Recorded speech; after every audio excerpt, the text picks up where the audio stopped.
Sometimes the most powerful moments in life come disguised as ordinary encounters. A worn piece of clothing, a dismissive laugh, a chance meeting. These seemingly small events can reveal the extraordinary strength that lies hidden in the most unexpected places. This is the story of Maria Santos, a young woman whose threadbare military jacket became the bridge between two worlds, and how one general's keen eye saw beyond appearances to recognize something that would leave him utterly speechless. In a world where first impressions often define us, where designer labels speak louder than character, and where social media perfection has replaced authentic human connection, this story reminds us that true valor and sacrifice cannot be measured by the cost of one's clothing or the polish of one's appearance. It's a story about honor, family legacy, and the profound impact one person can have when someone finally takes the time to truly see them. What started as cruel mockery in a crowded shopping mall would transform into a moment of recognition so powerful that it would not only change Maria's life forever, but also remind everyone present that heroism often walks among us unnoticed, wearing the humble clothes of everyday people who carry extraordinary stories in their hearts. Maria Santos pulled the olive green military jacket tighter around her shoulders as she stepped out of the October wind and into the warm fluorescent glow of Westfield Shopping Center. The jacket was too big for her petite frame, hanging loose at the shoulders and extending well past her wrists, but it was the warmest piece of clothing she owned. At 19, Maria worked 2 jobs to support herself and help her grandmother with medical expenses, leaving little money for a proper winter coat. The jacket had belonged to her grandfather, Sergeant Miguel Santos, who had served 3 tours in Vietnam before returning home to build a life for his family. Maria had never met him. He had died when she was just 2 years old, but she had grown up hearing stories about his courage, his dedication to his fellow soldiers, and his unwavering commitment to doing what was right, even when it was difficult. Her grandmother, Rosa, had given her the jacket 6 months earlier when Maria's old winter coat finally fell apart beyond repair. "He would have wanted you to have it, Mija," Rosa had said, her weathered hands smoothing down the faded fabric. "It kept him safe through 3 winters in the jungle. It will keep you warm, too." The jacket showed its age. The fabric was worn thin in places. The color had faded from its original deep green to something more muted, and there were small tears that Rosa had carefully mended with thread that didn't quite match. The name tape still read Santos in block letters, though the edges were frayed. On the left chest, a collection of service ribbons remained attached, including the Bronze Star that Miguel had earned for his actions during the Tet Offensive.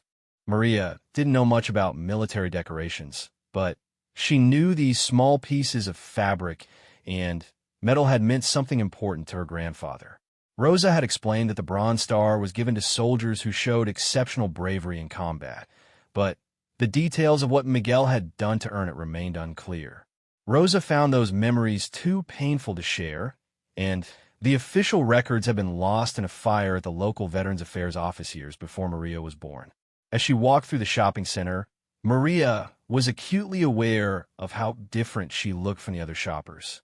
Her worn jeans were clean, but obviously secondhand. Her sneakers had been resold twice, and the oversized military jacket made her appear even smaller than she was. She kept her head down, focused on her mission, to find her grandmother a birthday gift with the $23 she had saved from her tips working at the local diner. The contrast between her appearance and the polished shoppers around her was stark. Teenagers in expensive athletic wear clustered around the latest phone accessories. Families browsed through stores filled with items that cost more than Maria made in a week, and couples strolled leisurely with shopping bags from high-end retailers. Maria felt invisible among them, which was exactly how she preferred it. She made her way to the department store where she hoped to find a nice scarf or maybe some hand cream for Rosa. Her grandmother's arthritis had been particularly bad lately, and Maria thought something soft and luxurious might bring her comfort. As she browsed the accessories section, carefully checking price tags and calculating what she could afford, she became aware of voices behind her. "Oh my God, look at that jacket," one voice said with barely contained laughter. "Is she seriously wearing that old army thing?" Maria's cheeks burned, but she continued looking at the scarves, pretending she hadn't heard. She had dealt with comments about her appearance before. Working-class students at the community college where she took night classes had learned to develop thick skin about such things. "It's like she raided her grandfather's closet or something," another voice added. "Doesn't she know there are thrift stores where you can get actual coats instead of wearing military surplus?" The group consisted of 4 girls who appeared to be about Maria's age, all dressed in coordinated outfits that probably cost more than Maria's monthly grocery budget. They weren't trying to be particularly quiet, and their laughter carried across the store section. "Maybe she thinks it makes her look tough," the first girl continued. "Like she's some kind of soldier or something. It's actually kind of pathetic." Maria's hands trembled slightly as she folded and refolded a blue scarf, trying to maintain her composure. The jacket wasn't just clothing to her. It was a connection to the grandfather she had never known, a link to family history and sacrifice that these girls couldn't possibly understand. But she couldn't explain that without drawing even more attention to herself. "I bet it smells like old man and mothballs," one of the others said, causing another round of giggles. "Can you imagine actually choosing to wear something like that in public?" The comments continued as Maria tried to focus on her shopping, but the words stung more than she wanted to admit. She fingered the fabric of her grandfather's jacket, thinking about the stories Rosa had told her. Miguel Santos had worn this jacket through some of the most challenging moments of his life, and now his granddaughter was wearing it through some of hers. Finally, unable to concentrate on the scarves any longer, Maria selected a soft pink one that cost $18 and headed toward the checkout counter. As she walked, she could hear the group following behind her, their conversation continuing. "I wonder if she even knows what those little ribbons mean," one of them said. "Probably just thinks they look cool or something." "My dad was in the military," another added. "He would be so offended to see someone just wearing decorations like their fashion accessories." Maria's steps slowed. These girls had no idea what they were talking about, but their words suggested that wearing her grandfather's decorations might somehow be disrespectful to other veterans. The thought had never occurred to her before, and it added a new layer of uncertainty to her already complicated feelings about the jacket. As she stood in line to pay for the scarf, Maria caught sight of her reflection in a nearby mirror. The jacket did look oversized on her, and she could see how someone might find it unusual. But when she looked at it, she didn't see fashion or style. She saw family, history, and the love of a grandmother who wanted to keep her warm. The cashier, a middle-aged woman with kind eyes, smiled at Maria as she approached. "That's a beautiful scarf," she said. "Someone's special birthday?" "My grandmother," Maria replied softly, grateful for the woman's warm tone. "I'm sure she'll love it," the cashier said, then glanced at Maria's jacket. "That's a Vietnam-era field jacket, isn't it? My brother served over there. Those Bronze Star ribbons don't come easy." Maria nodded, surprised by the woman's knowledge. "It was my grandfather's." "Well, he must have been quite a man," the cashier said with genuine respect. "You should be proud to wear it." As Maria left the store with her carefully wrapped gift, she felt a mixture of emotions. The cashier's kind words had helped ease some of the sting from the earlier comments, but she couldn't shake the feeling that she was somehow caught between two worlds, one where her grandfather's service was honored and respected, and another where his jacket was seen as nothing more than a fashion mistake. The afternoon was growing late, and Maria decided to take a break before heading home to help her grandmother with dinner. She found a bench in the main corridor of the shopping center and sat down, watching the flow of people around her.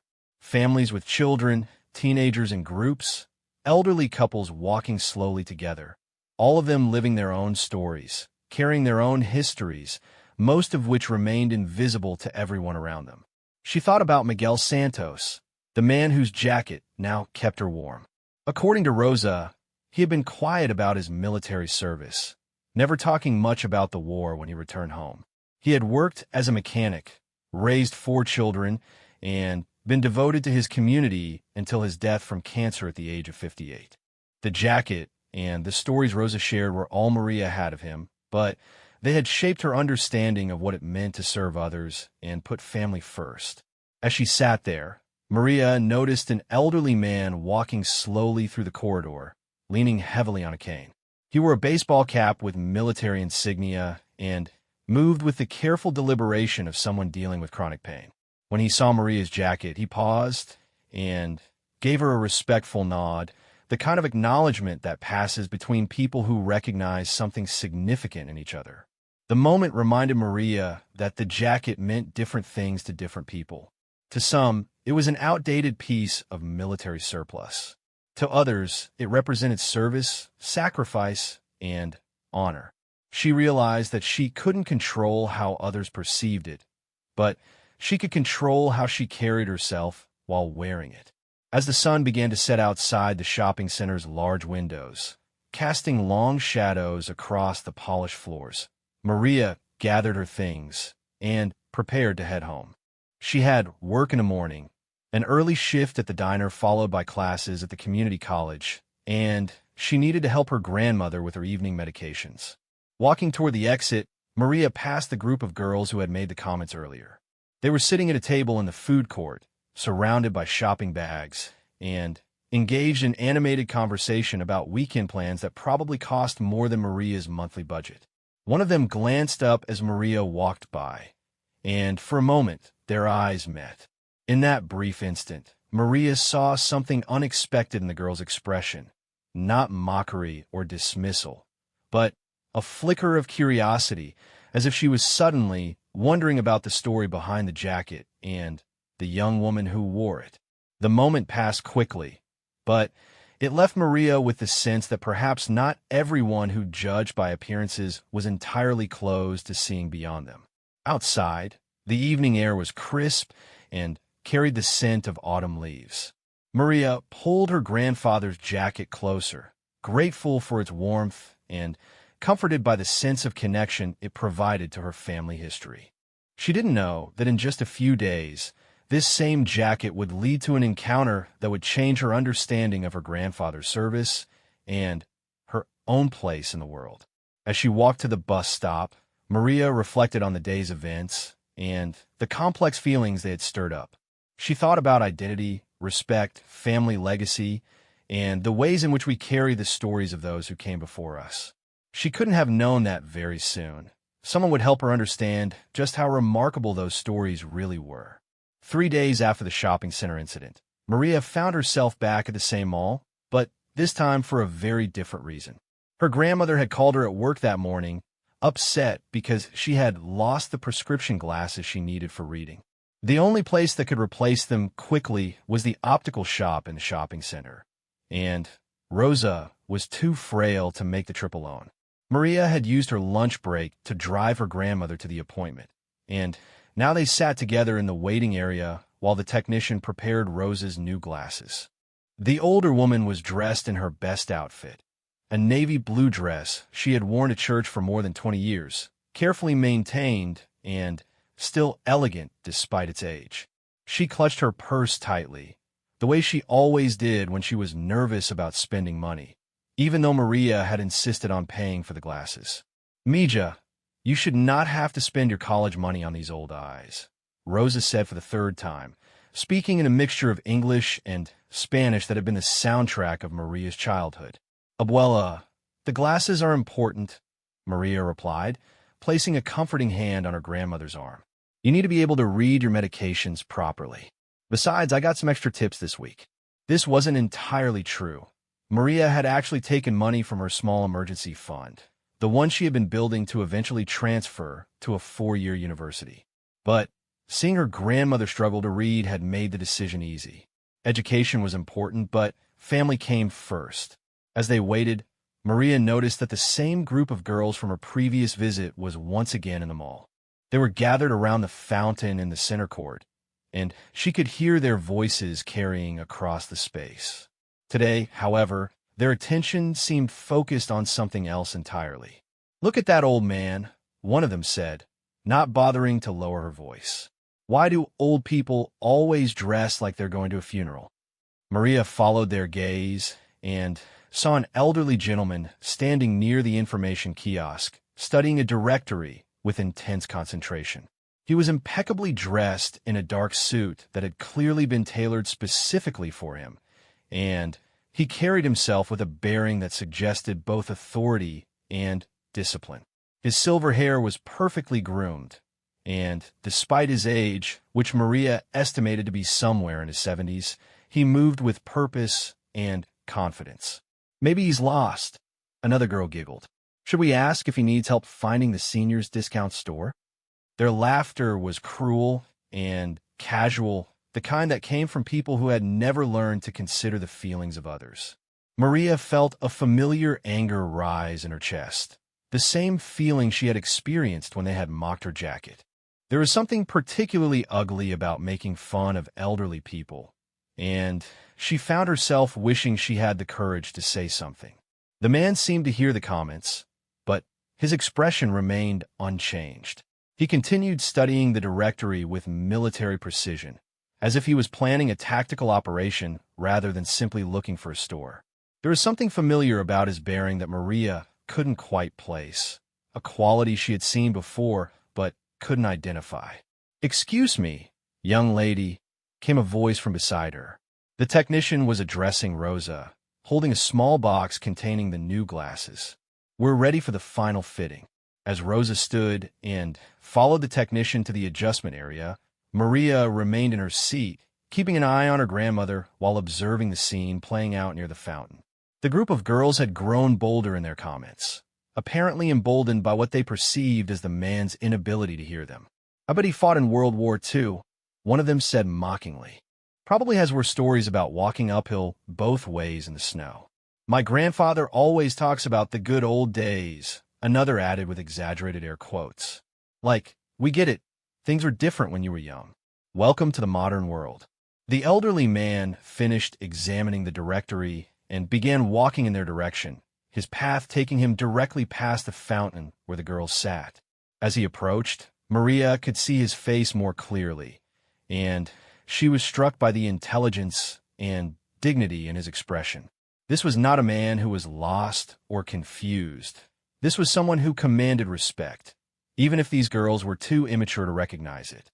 As he passed their table, one of the girls, the same one who had led the mockery of Maria's jacket, spoke loudly enough for him to hear clearly. "Excuse me, sir," she said with false sweetness. "They're the Veterans of Foreign Wars meeting at the community center if you're looking for people your own age to talk to." Her friends erupted in laughter, clearly delighted by what they considered a clever insult. The man stopped walking and turned to look at them with an expression that was completely unreadable. For a moment, the corridor fell silent except for the background noise of shoppers and the fountain's gentle bubbling. "Thank you for the information," he said calmly, his voice carrying the kind of authority that made people instinctively straighten their posture. "I'll keep that in mind." But instead of continuing on his way, he remained standing there, studying each of the girls with the same intense attention he had given to the directory.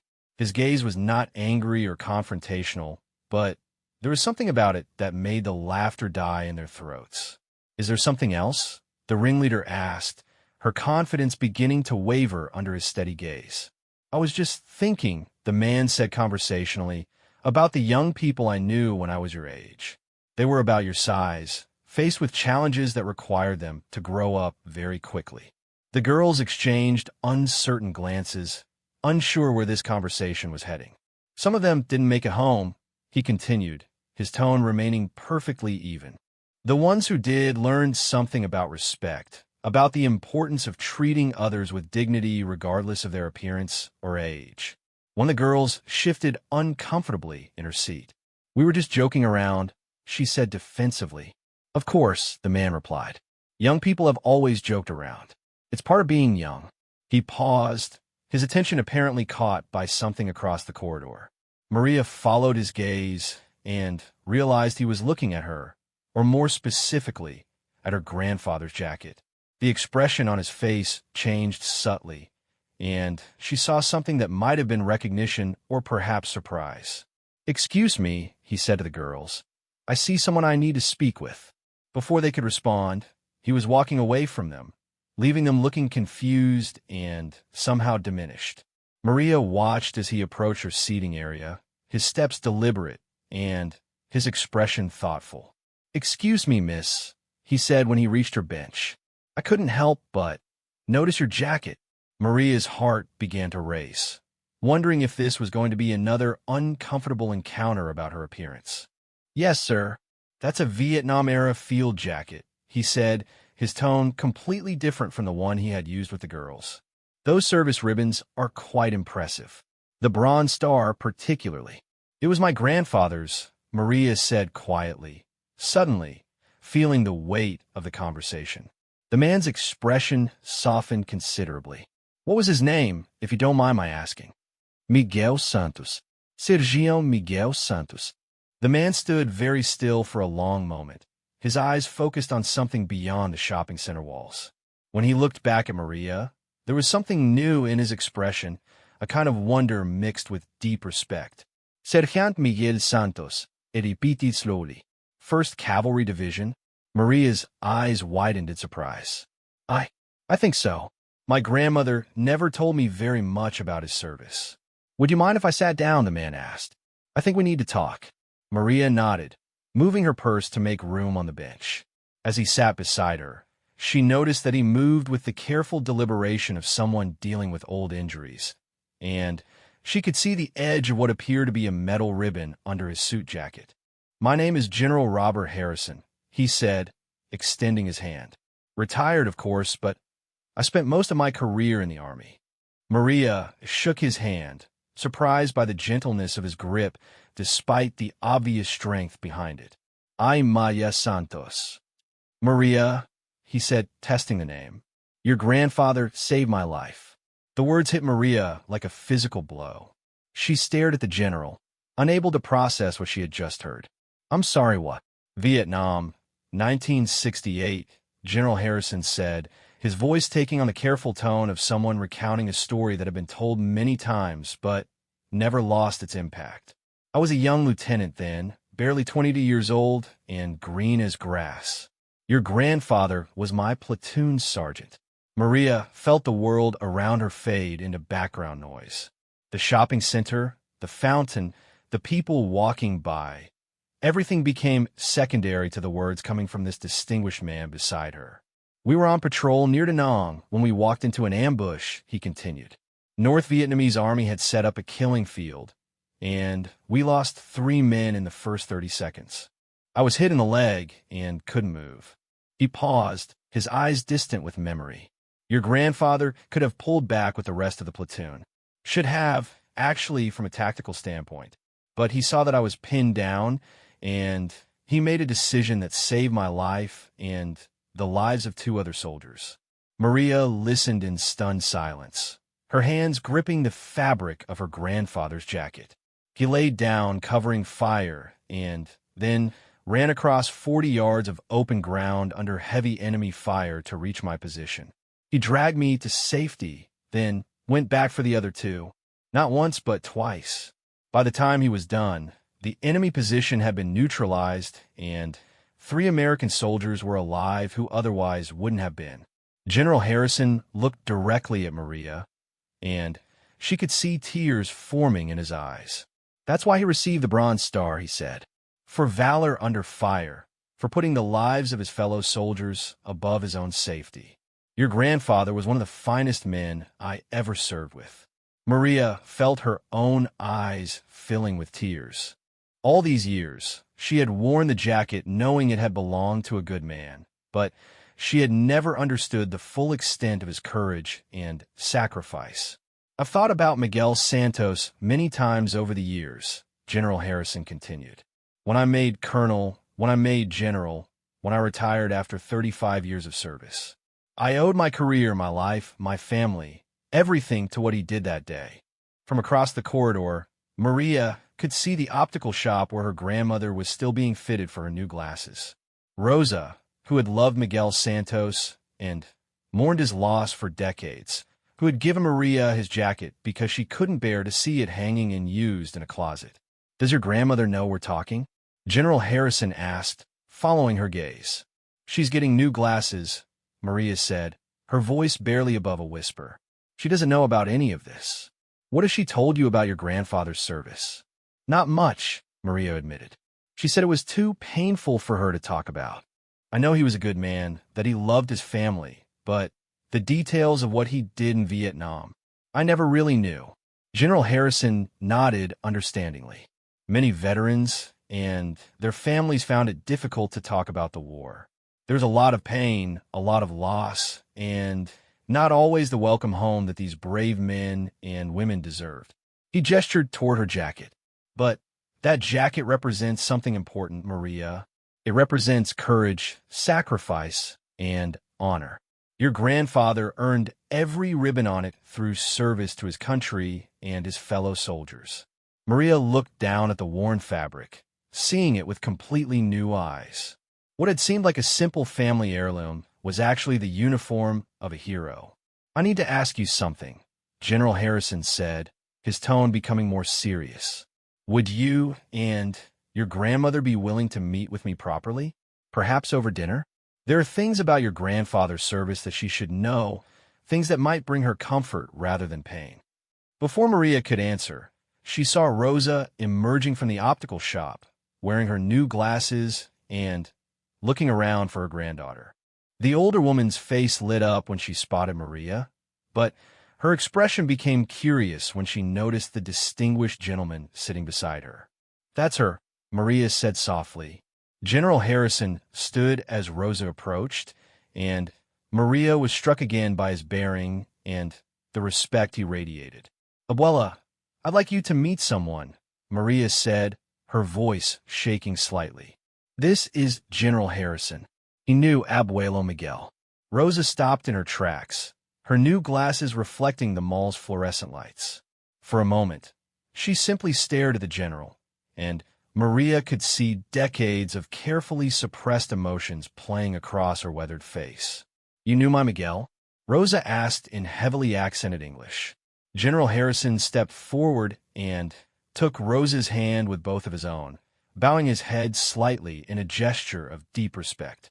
Mrs. Santos, he said solemnly, your husband saved my life. Rosa's knees buckled at General Harrison's words, and both Maria and the general moved quickly to steady her. For 40 years, she had lived with the knowledge that her husband had died too young, taking his war stories with him to the grave. Now, standing in the middle of a shopping mall, she was being told by a stranger that Miguel had been a hero. Perhaps we should sit down, General Harrison suggested gently, guiding Rosa to a nearby bench. This must be a shock. Rosa's hands trembled as she adjusted her new glasses, studying the general's face as if trying to determine whether this could possibly be real. You really knew him? Ma Miguel. I did, General Harrison confirmed, sitting beside her while Maria took the other side. He was my sergeant in Vietnam. I was just a young lieutenant, and your husband taught me what it meant to be a soldier. Rosa's eyes filled with tears, but she wiped them away with the back of her hand. He never talked about the war. When he came home, he said it was over and we should think about the future. I tried to ask, but she shrugged helplessly. He would get this look in his eyes, and I knew not to push. General Harrison nodded understandingly. Many of us came back that way. The war was complicated, and the reception we received wasn't always what we had hoped for. Your husband was protecting you from memories that he thought might cause you pain. But the nightmares, Rosa whispered. He had nightmares for years. He would wake up calling names I didn't recognize, talking about someone named Charlie and Bobby, Charles Morrison and Robert Kim. General Harrison said immediately. They were the two other soldiers Miguel saved the day he saved me. Charlie was from Ohio, barely 18 years old. Bobby was a medic from California. Rosa's breath caught. He saved them too. Your husband ran across an open field 3 times under enemy fire, General Harrison said, his voice filled with admiration. First for me, then for Charlie, then for Bobby. Each time, the enemy was shooting at him. Each time, he could have been killed. But he kept going because he wouldn't leave anyone behind. Maria watched her grandmother's face transform as she heard these details about her husband's heroism. The pain that had shadowed Rosa's eyes whenever Miguel's name was mentioned seemed to be lifting, replaced by something that looked like pride mixed with overwhelming grief. "Did they live?" Rosa asked quietly. "Charlie and Bobby?" "Charlie made it home and became a teacher," General Harrison said. "He married his high school sweetheart and raised 4 children. He died of natural causes in 1995, surrounded by his family. Bobby became a doctor, just like he always wanted. He's still practicing in San Diego, still saving lives." Rosa closed her eyes, pressing her lips together as tears streamed down her cheeks. "He never told me. All these years, I thought." She paused, struggling with the words. "I thought maybe he did things in the war that he was ashamed of. So many soldiers came back with guilt, with pain. I was afraid to know." "Miguel Santos was a man of honor," General Harrison said firmly. "Everything he did in Vietnam was something he could be proud of. More than that, everything he did helped ensure that I could come home to build a family, that Charlie could become the teacher he dreamed of being, that Bobby could save countless lives as a doctor." He reached into his jacket and pulled out a worn wallet, from which he extracted a small, faded photograph. "I've carried this for 50 years, he said, handing it to Rosa. The photograph showed 6 young men in military fatigues, their arms around each other's shoulders, grinning at the camera despite the jungle setting behind them. Rosa studied it with her new glasses, her finger tracing the face of a young man who looked remarkably like Maria. "That's Miguel on the right," General Harrison said unnecessarily. "And that's me next to him. I was so young, so scared, and so grateful to have a sergeant like him." Rosa stared at the photograph for a long time, seeing her husband as he had been before the war had changed him, before the nightmares and the silences had built walls around his memories. Can I keep this?" she asked hesitantly. "I was hoping you would want it," General Harrison replied. "I have copies.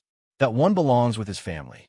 Maria leaned over to look at the photograph more closely, amazed by how much her grandfather had looked like the father she barely remembered. "He looks so young," she murmured. "We all were," General Harrison said.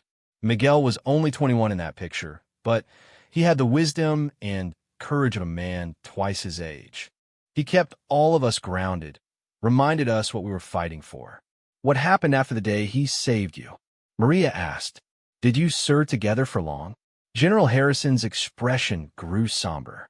"Miguel was transferred to another unit about 3 months later. I never saw him again until today, in a way, when I saw his jacket and his ribbons being worn by his granddaughter." He turned to face both women fully. "But I want you to know that not a day has gone by in 57 years that I haven't thought about what he did for me. When I was promoted, when I commanded troops in other conflicts, when I had to make difficult decisions about other people's lives, I always asked myself what Miguel Santos would have done." Rosa was openly weeping now, but there was something different about her tears. Instead of the quiet grief that had marked her memories of Miguel for decades, these tears seemed to carry relief and redemption. "I have something else," General Harrison said, reaching into his other jacket pocket. "I've been carrying this even longer than the photograph." He pulled out a small velvet box and handed it to Rosa. Inside was a medal, the bronze star that matched the ribbon on Maria's jacket. "This is my bronze star," he explained.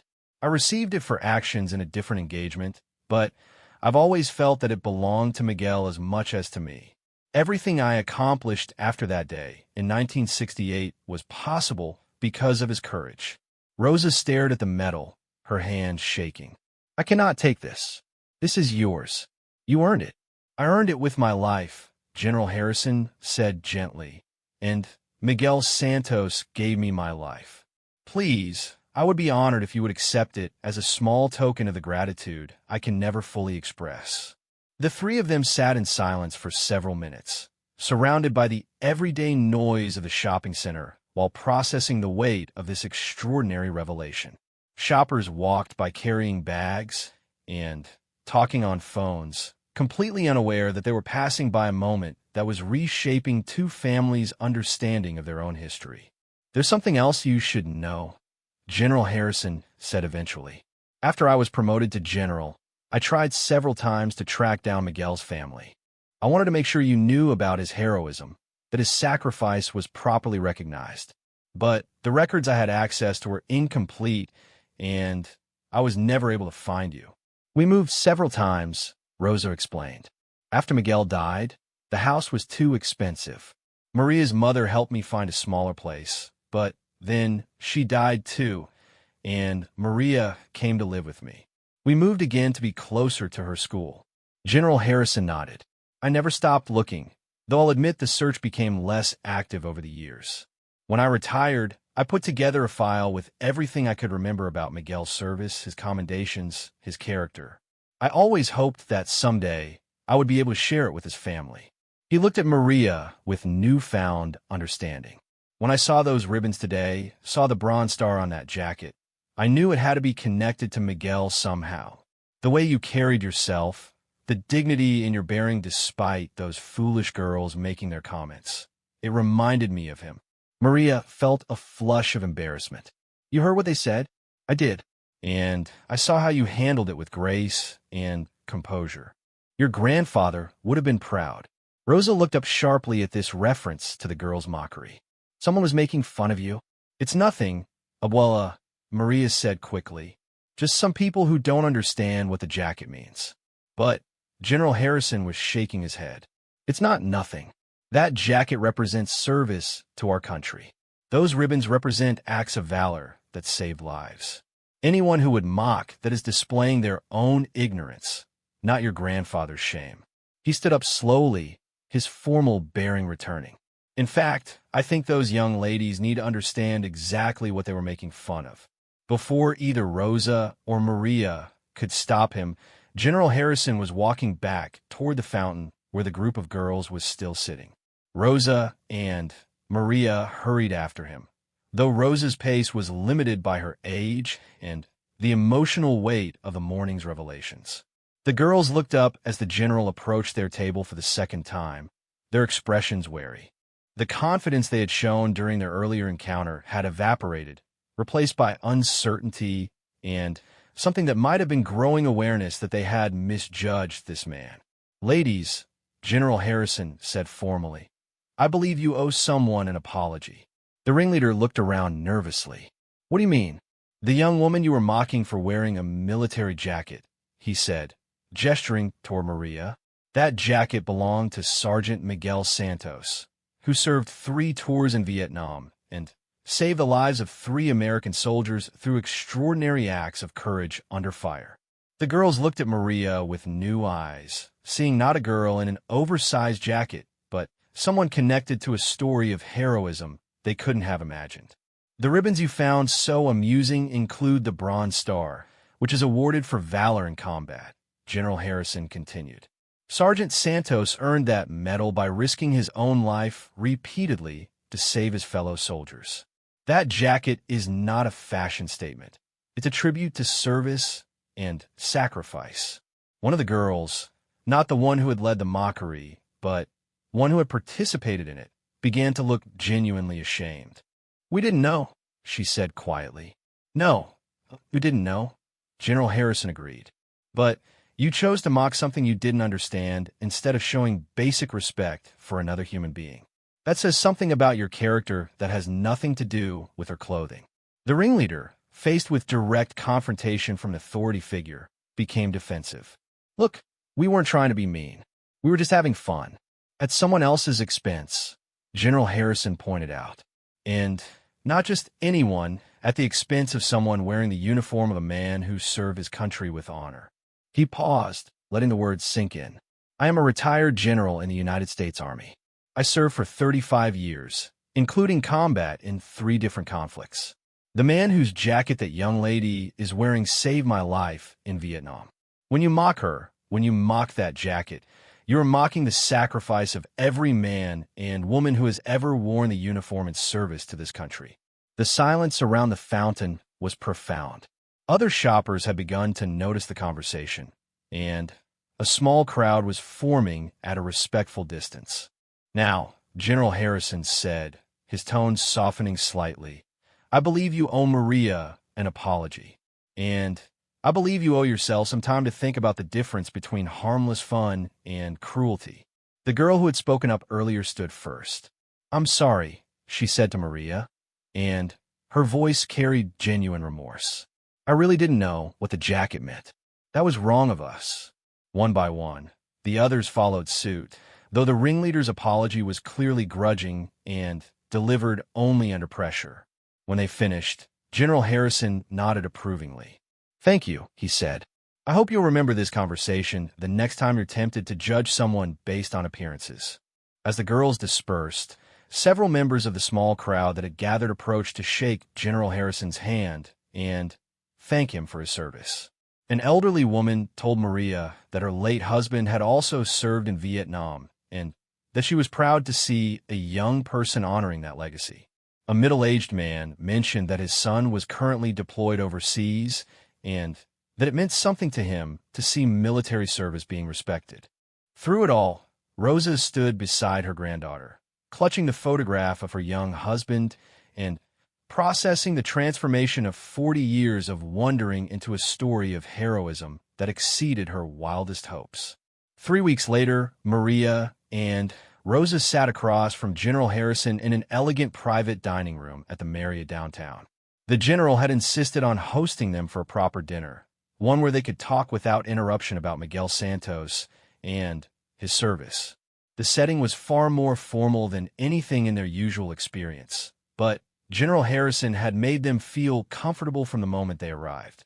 The table was set with fine china and crystal glasses, but the real treasure lay in the manila folder beside General Harrison's plate. Throughout the meal, he had shared stories about Miguel that painted a picture of a man even more remarkable than Rosa and Maria had imagined. Your husband had a gift for languages, General Harrison was explaining as they finished the main course. He could communicate with Vietnamese civilians in a way that helped build trust in villages where we operated. Many soldiers saw the language barrier as insurmountable, but Miguel took the time to learn enough Vietnamese to show respect for the local culture. Rosa smiled through tears she had shed intermittently throughout the evening. He was always good with languages. When we were first married, he learned my father's Portuguese so he could ask for my hand properly. Papa was so impressed. That sounds exactly like the Miguel I knew, General Harrison said. He understood that respect was earned through effort, not demanded through rank. Maria had been largely quiet during the meal, absorbing story after story about the grandfather she had never known.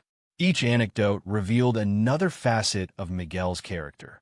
His compassion for civilian casualties, his dedication to his fellow soldiers, his natural leadership abilities that had earned him respect throughout the regiment. General Harrison, she said finally, you mentioned that you had official records about my grandfather's service.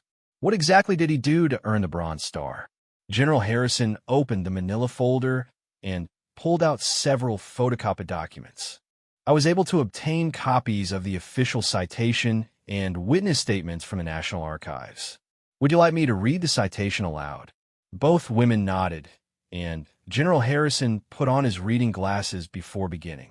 The President of the United States takes pride in presenting the Bronze Star Medal to Sergeant Miguel Santos, United States Army, for heroic achievement in connection with military operations against a hostile force in Vietnam on March 15, 1968. He paused, looking up at them. This is the official language, so it's quite formal, but the actions it describes were anything but routine. He continued reading.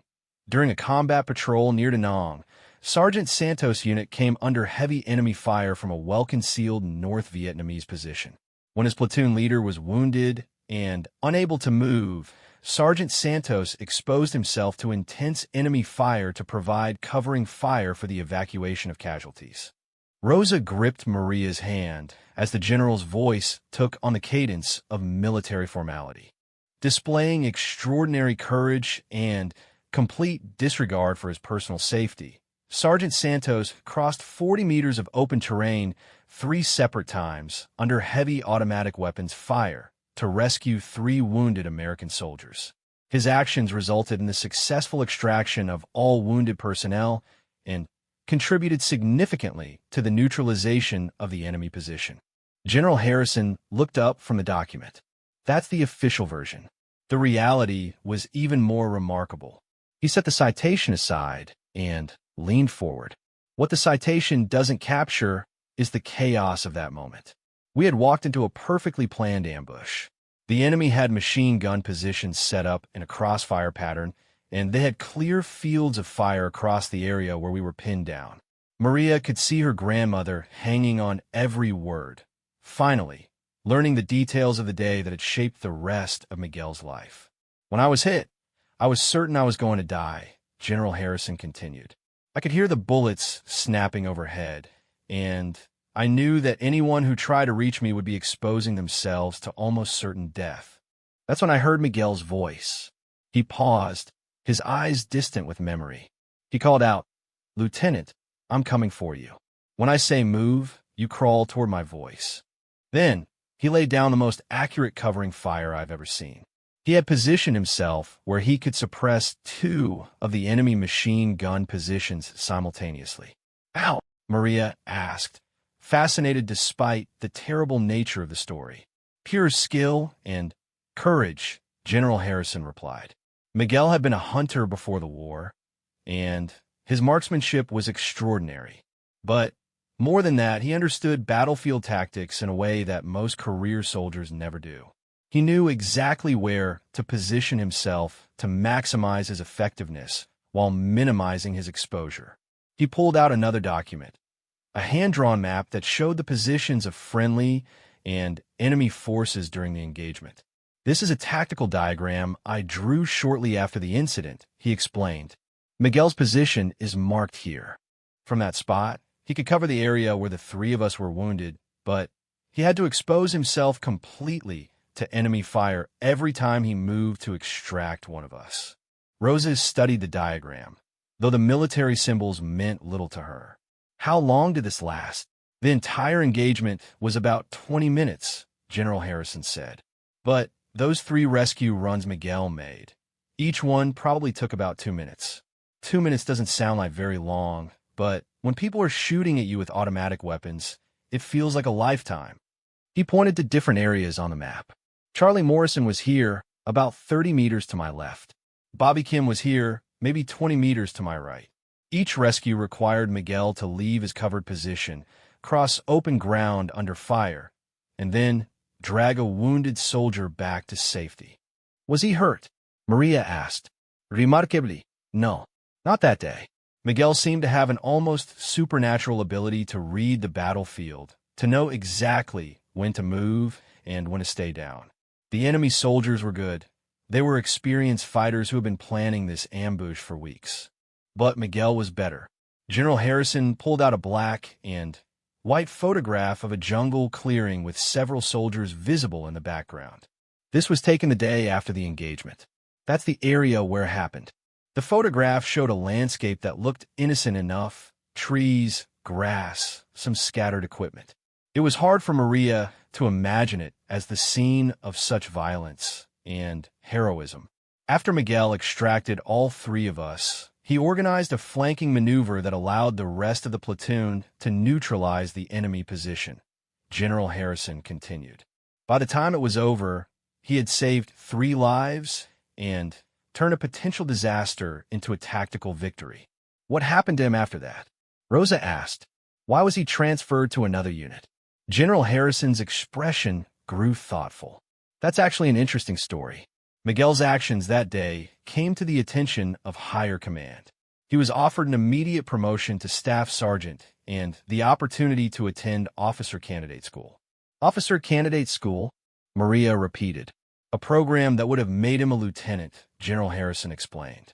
Miguel had demonstrated the kind of leadership and tactical thinking that the Army needed in its officers. It was a significant honor. Most enlisted men never get that opportunity. But he didn't accept. Rosa asked. "No, he didn't." When his commanding officer asked him why, Miguel said that his place was with the enlisted men, not giving orders from behind a desk. He said he had joined the Army to serve, not to advance his career. General Harrison shook his head admiringly. That was Miguel Santos in a nutshell, always putting service above self-advancement. Instead of officer candidate school, he requested assignment to a unit that was seeing heavy combat, where he felt his experience could do the most good. Is that why we never heard from you after the war? Maria asked. Because he was transferred?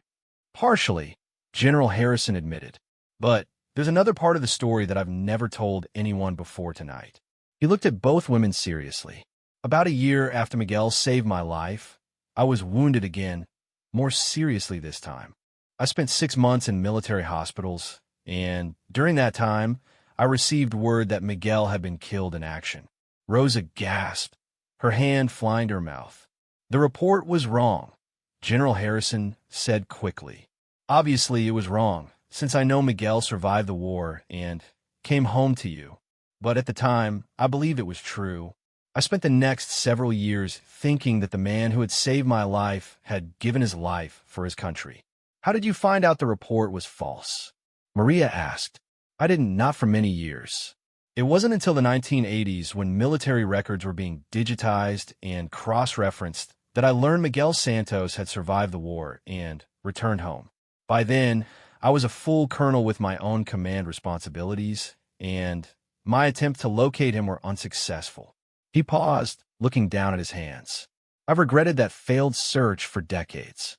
I always felt that I owed Miguel a debt I could never repay, and learning that he had died believing that debt would never be acknowledged was one of the most painful experiences of my military career. But he didn't die believing that, Rosa said gently. He came home, he raised his family, he lived for 16 more years after the war. Maybe he didn't need to hear from you to know that his actions mattered. General Harrison looked up, surprised by the grace in her words. You're very kind, Mrs. Santos.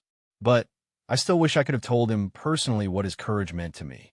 You can tell him now, Rosa said simply. Through us. Through Maria wearing his jacket with pride. Through this story being shared so that others know what kind of man he was. The dining room fell quiet as all three of them contemplated the weight of what had been shared. Finally, General Harrison reached into the folder one more time and pulled out a sealed envelope. There's one more thing, he said, handing the envelope to Rosa. This is a letter I wrote to Miguel's family 20 years ago, when I thought I might never find you. I've carried it with me ever since, hoping for an opportunity like this. Rosa opened the envelope carefully and unfolded several pages of handwritten text. The letter was dated 15 years earlier, and the paper showed signs of age and careful handling. Would you like me to read it aloud? Rosa asked. If you're comfortable doing so, General Harrison replied. Rosa adjusted her glasses and began to read in her accented English. Dear family of Sergeant Miguel Santos, I am writing this letter to tell you about a man who saved my life and shaped everything I became afterward. I do not know if this letter will ever reach you, but I pray that someday you will know what your husband, your father, your grandfather did for me and for this country. She paused, her voice growing thick with emotion. Your Miguel was the finest soldier I ever served with, but more than that, he was the finest man I ever knew. In a time and place where it would have been easy to become cynical, to focus only on survival, Miguel Santos maintained his humanity and his commitment to protecting others. Maria listened as her grandmother continued reading 20 years' worth of accumulated gratitude and respect, all directed toward the man whose jacket she wore and whose legacy she was only now beginning to understand. When Rosa finished reading, General Harrison stood and walked to the window overlooking the city lights below. Mrs. Santos, Maria, he said without turning around, I want you to know that meeting you today has been one of the most meaningful experiences of my life. For 57 years, I have carried the weight of a debt I could never repay.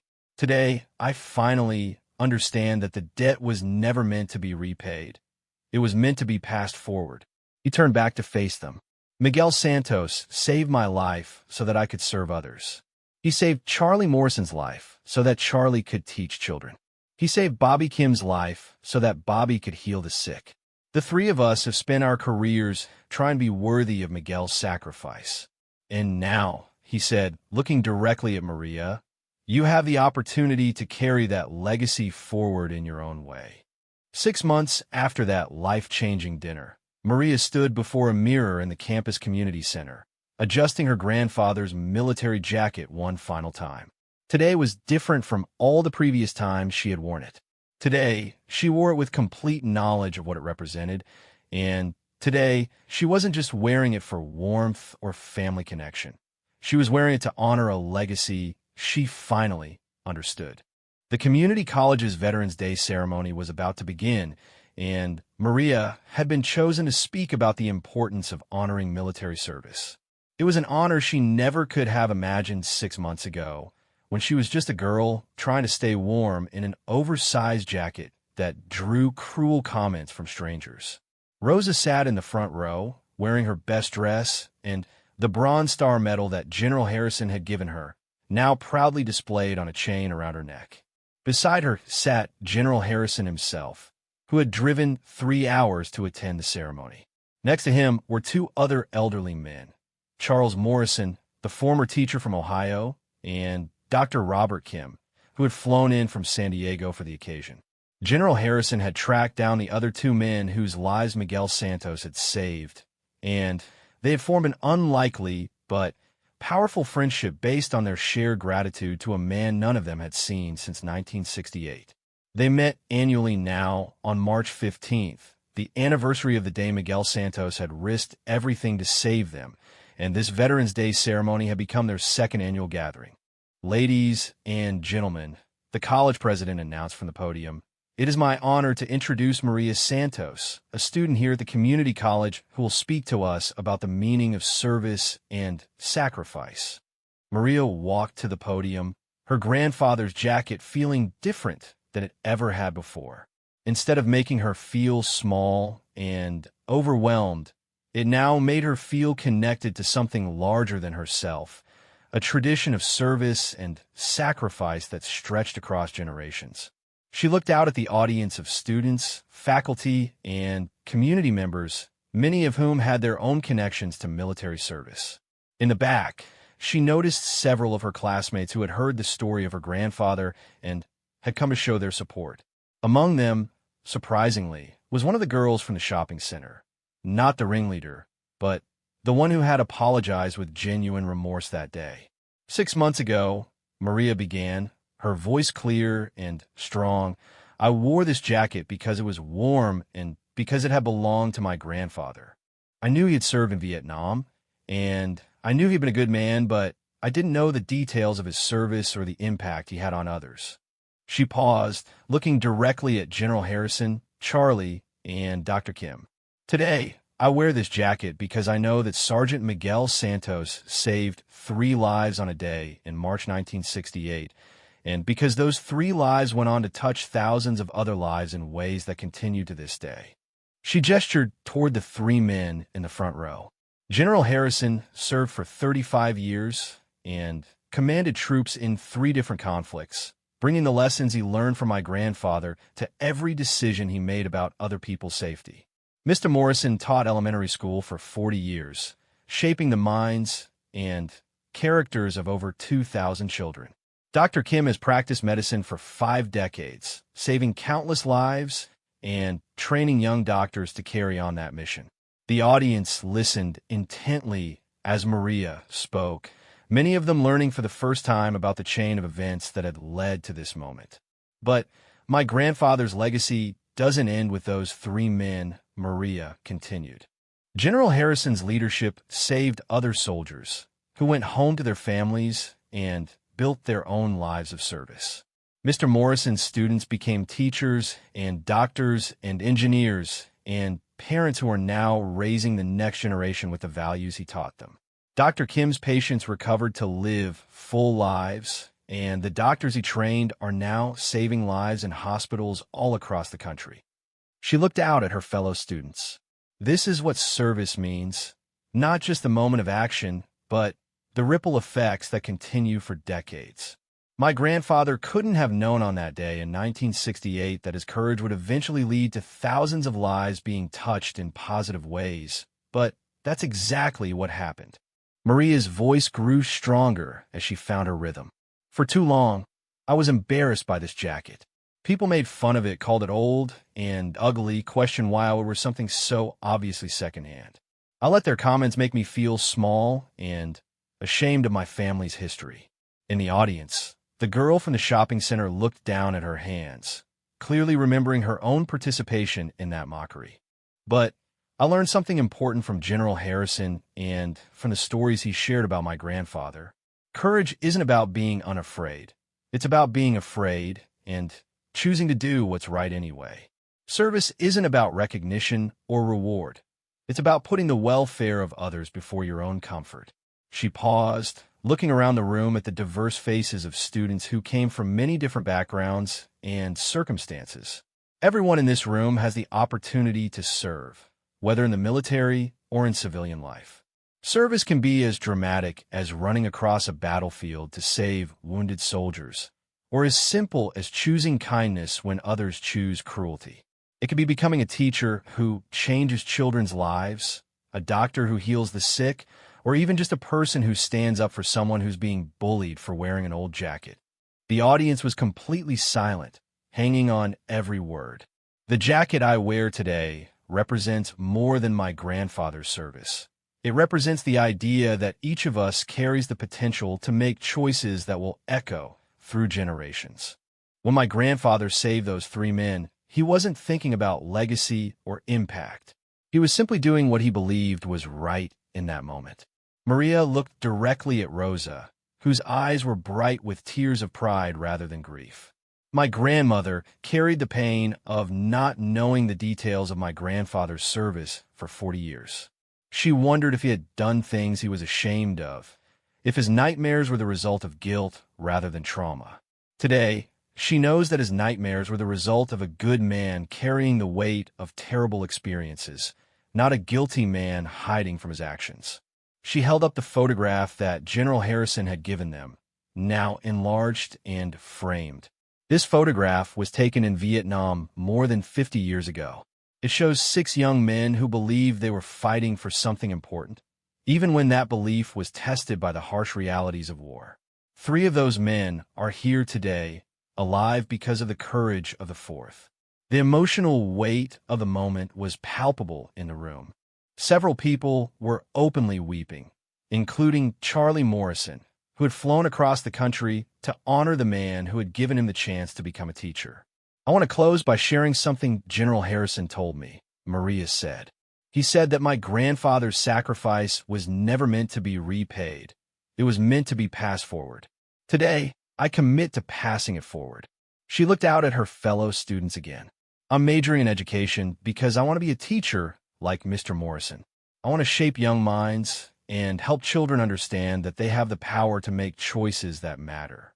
I want to teach them that service comes in many forms, but it always requires putting something bigger than yourself at the center of your decisions. The audience began to applaud, but Maria held up her hand.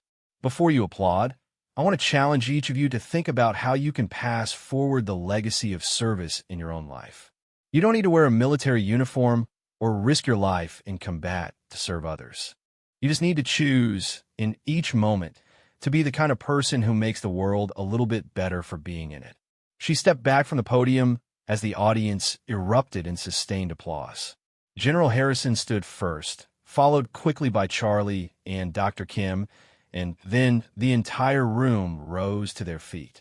The ovation continued for several minutes, but Maria's attention was focused on her grandmother, who was clutching the framed photograph and beaming with pride. After the ceremony, people approached Maria to thank her for her words and to share their own stories of military service and family legacy.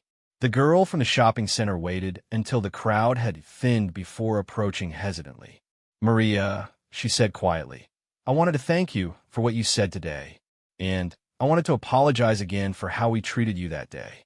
I've thought about it a lot over the past few months, and I realized that my behavior said terrible things about who I was as a person. Maria smiled warmly. Thank you for saying that. It takes courage to acknowledge when we've made mistakes. Actually, the girl continued, Listening to your speech made me think about my own choices. I'm changing my major to social work. I want to help people instead of judging them." As the evening wound down and the last of the attendees departed, Maria found herself standing with Rosa and the three men whose lives had been saved by Miguel Santos 55 years earlier. They formed a small circle in the now empty community center, 4 generations connected by one man's moment of extraordinary courage. "Miguel would be so proud," General Harrison said, looking at Maria. "Not just of your speech tonight, but of the woman you've become. He'd be proud of all of us," Dr. Kim added. "We've all found ways to honor his sacrifice through our choices." Charlie Morrison, who had been quiet for most of the evening, finally spoke up. "You know what Miguel would say if he were here? He'd say we're making too big a deal of what he did. He'd say he was just doing his job, taking care of his fellow soldiers." "That's exactly what he would say," General Harrison agreed with a laugh. "And that's exactly why what he did was so remarkable. He saw extraordinary courage as ordinary responsibility." As they prepared to leave, Rosa approached each of the 3 men and embraced them warmly. "Thank you," she said simply. "Thank you for helping me understand who my husband really was. Thank you for raising a granddaughter who carries his spirit forward," General Harrison replied. That night, as Maria hung her grandfather's jacket carefully in her closet, she reflected on the incredible journey that had brought her to this moment. 6 months ago, she had been a girl ashamed of her family's circumstances, embarrassed by an old jacket that drew unwanted attention. Tonight, she was a young woman who understood her place in a legacy of service that stretched across generations and would continue long after she was gone. She thought about the ripple effects that General Harrison had described, how her grandfather's single act of courage had created expanding circles of positive impact that were still growing more than 5 decades later. She thought about the students she would one day teach, and how she would share Miguel Santos' story with them as an example of how ordinary people can choose to do extraordinary things. The jacket now hung in her closet not as a symbol of poverty or shame, but as a reminder of the kind of person she wanted to become. Every time she wore it, she would remember that true honor comes not from what others think of your appearance, but from the choices you make when faced with opportunities to serve others. As she drifted off to sleep, Maria smiled at the thought that somewhere in San Diego, Dr. Kim was probably checking on patients whose lives he had saved. Somewhere in Ohio, the legacy of Charlie Morrison lived on in the thousands of students he had taught and the teachers they had become. And somewhere in every decision General Harrison had made during his 35-year career, the wisdom and courage of Miguel Santos had continued to save lives and shape the future. The jacket that had once been a source of embarrassment had become the bridge that connected all of these stories, proving that sometimes the most powerful legacies are carried not in grand monuments or official histories, but in the simple act of one generation passing their values to the next through the clothes they wear and the stories they choose to share. Maria Santos, granddaughter of a hero, was ready to write the next chapter of that legacy.